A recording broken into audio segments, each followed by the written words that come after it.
Hello viewers, in today's session we are going to discuss another important problem from integrals, and in this class we are going to evaluate this integral where we have 0 to infinity cos 3t minus cos t divided by t dt. So let us see how easily we can evaluate this integral using the concept of Laplace transform. So let us first quickly see the property of Laplace transform, which helps us to evaluate integrals of this kind, right? So let us first call this integral as I, and let us quickly see the statement of that property involving Laplace transform of a function, say f of t. Now let us consider a function, say f of t, right? And the Laplace transform of this function f of t is denoted by the usual notation, that is f of s, right? So now by the definition of a Laplace transform of a function f of t, we have the integral 0 to infinity e raised to minus s times t, and here we have f of t dt, right? So this is the notation for the Laplace transform of a function f of t, and this is the definition of Laplace transform of f of t, right? So now we have a very important property of Laplace transform, which helps us to evaluate integrals of this type. That is, if we have the integral, say 0 to infinity, and we have f of t divided by t dt, then this integral is equal to the integral 0 to infinity, and here we have f of x dx, right? So this is an important property that is related to the Laplace transform of a function f of t. So the integral 0 to infinity f of t divided by t dt is equal to the integral 0 to infinity and f of x dx. And here it is important to note that here we have capital F, and here we have the small f, right? So here we have small f, that is f of x, and here we have the capital F, that is f of t.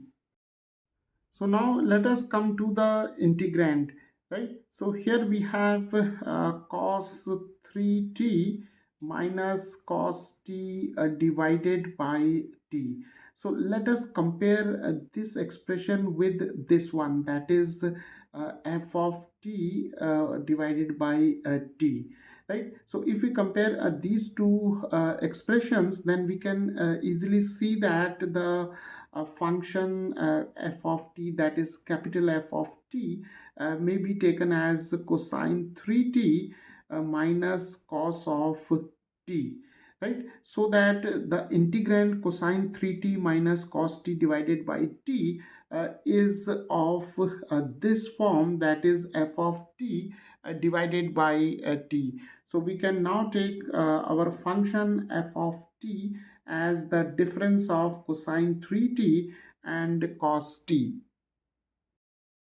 So now our integral I takes this form, that is 0 to infinity, and cos 3t minus cos t over t may be taken as f of t divided by t dt, right? And now we can see that our integral I is of this form, and this integral is further equal to this integral, that is 0 to infinity and f of x dx.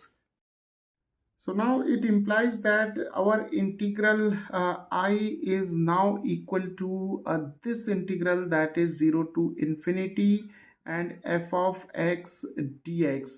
And now f of x can be obtained by taking the Laplace transform of f of t, right? Because f of s, see, f of s is equal to the Laplace transform of f of t, and the function f of t is equal to cos 3t minus cos of t. And now by the linearity property of a Laplace transform, we can write the Laplace transform of cos 3t minus the Laplace transform of cosine t.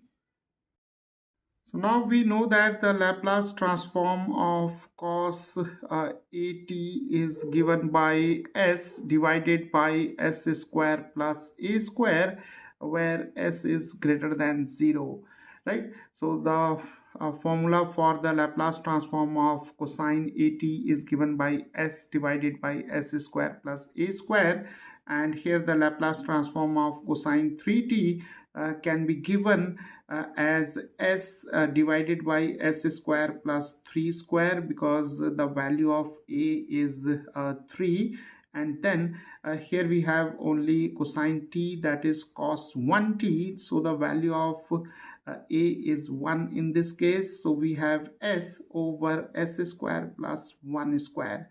So we have s over s square plus 9 minus s divided by s square plus 1.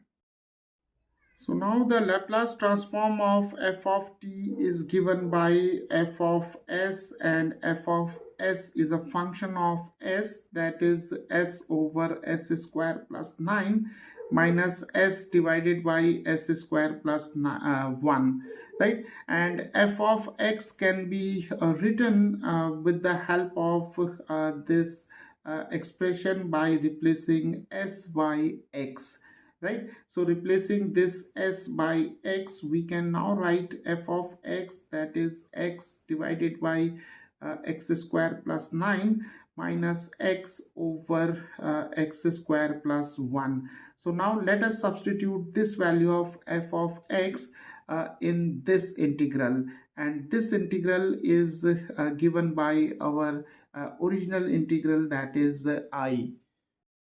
So now I can be given by 0 to infinity, and for f of x we have x over x square plus 9 minus x divided by x square plus 1 dx.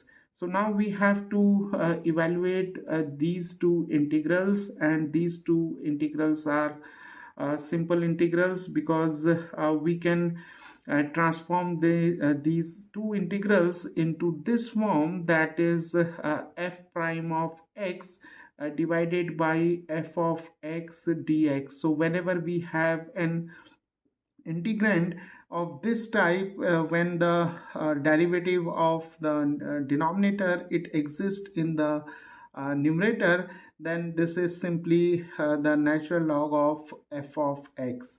So here we have the first integral, so we can now write 0 to infinity, and here we have x, so let us write it as 2x, and here multiply this integral with half, so that this 2 and this 2 get cancelled, and we have now again half and 0 to infinity, and here also we can write 2x divided by x square plus 1 dx.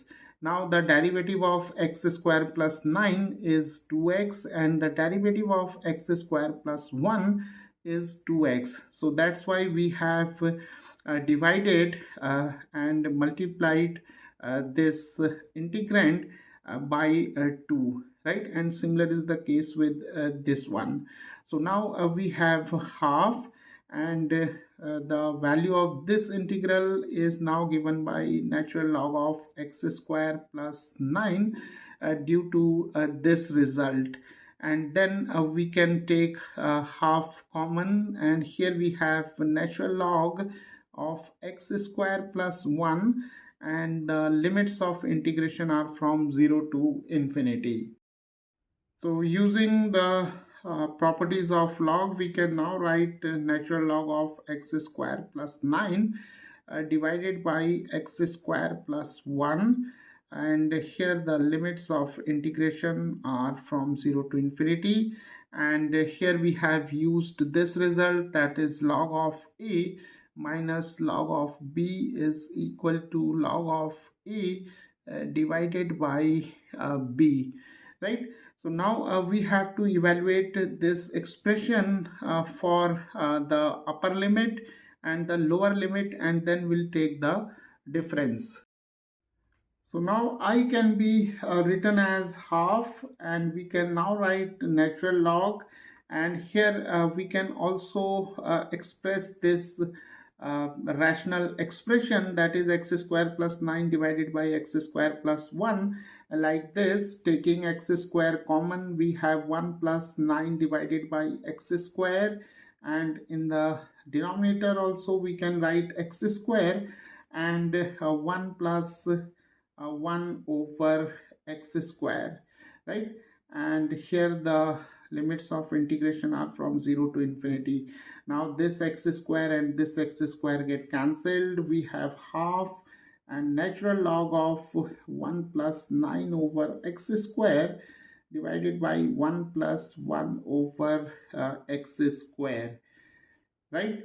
Okay, so now when we take x tending to infinity, right? So when x tends to infinity, then 1 over x square, it tends to 0, right? So when we take the upper limit, that is x tending to infinity, then 1 over x square tends to 0. So this expression is 0, and this expression is also 0. So we have half, and then we have natural log of 1 plus 0 over 1 plus 0, right? And when we take x is equal to 0, then we have here, see, this expression is obtained from this one, right? That is x square plus 9 divided by x square plus 1. So when x is equal to 0, then here we have 0, that is 0 square is 0. Then we have 9, and here also we have 0, and this is plus 1, right? So let us simplify it. So we have half, and then we have natural log of 1. 1 plus 0 is 1, 1 plus 0 is 1, so 1 over 1 is 1, and then we have natural log of 9, because this is 0 plus 9 is 9, 9 over 1 is 9. So we have half, natural log of 1 is 0, and natural log of 9 can be written as natural log of 3 square. So we can now write I is equal to half, and we have minus 2 times natural log of 3. So now this 2 and this 2 get cancelled, and the value of this integral I is equal to negative of natural log of 3.